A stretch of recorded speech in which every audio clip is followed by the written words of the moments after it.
Hey everybody, it's your friend Jenna from Uncomplicated Kitchen, and in this video, we're gonna take berries that are a bit past their prime and turn them into a delicious summer compote.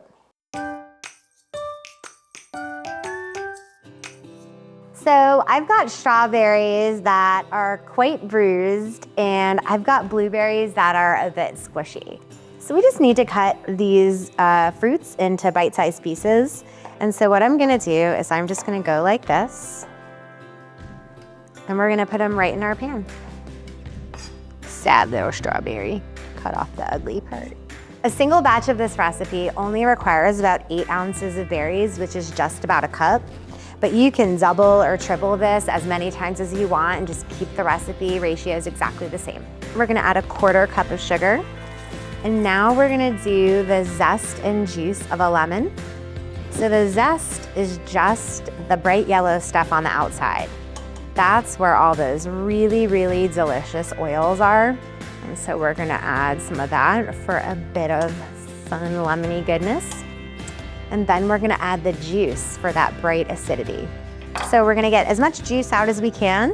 And so we're gonna give it a roll to make juicing a bit easier.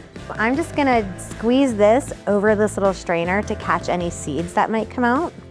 Beautiful. Don't forget to tap your microplane if you use one, because lots of that citrus zest will be stuck right on the bottom. Good. All right, so this has got to come to a simmer. As I mentioned, I'm putting a lid on it because we don't have a ton of berries for this batch, and so I need to trap as much heat and moisture as possible until it gets started. It is gonna simmer gently for about 15 minutes, and then we're gonna take the lid off, and if we feel like we wanna thicken it a little further, we can use some cornstarch, but I think we're gonna be A-okay. I can see you. My thighs are tired. Do you like berries? Okay, it's been 5 minutes. I wanna check this out and see what's happening. Ah, perfect. That lid did help to trap all that moisture in there. It's gonna be cool as these blueberries are probably eventually gonna start popping. This is exactly what you want about 5 minutes in. Loads of juice and oh, such good smells are coming out of these berries. So I like the way this looks with the lid, so I think I'm gonna keep this on and reduce the heat just a little bit. The lid is back on and I reduced the heat to very low at this point. I just wanna keep that at a really gentle simmer. So in 5 more minutes or so, we'll give it another look-see. It's been another 5 minutes, let's check on our compote. Ah, beautiful. The blueberries have all burst. The strawberries are very, very soft. So now what we're gonna do is for the last 5 minutes of cooking, I'm gonna raise the heat ever so slightly because now we just wanna reduce it down. So I'm looking at this compote and you know, it's a little liquidier than I'd like. And sure, I could keep simmering it until it's, you know, nice and thick, but there's a quick way that we can do that and it uses cornstarch. So we're gonna add just a tiny bit of cornstarch and just a bit of cold water.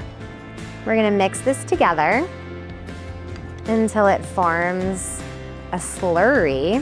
And then while this compote is still simmering away, we're gonna add a tiny bit in. I like to add just a little bit at a time because I don't wanna over thicken it, but cornstarch is really, really magical for gravies and sauces and all kinds of things. And especially, as you can see, when thickening this beautiful compote in a hurry. So we're just gonna let this simmer for another few seconds. So I can tell that the compote is thick enough when it's coating my mixing utensil.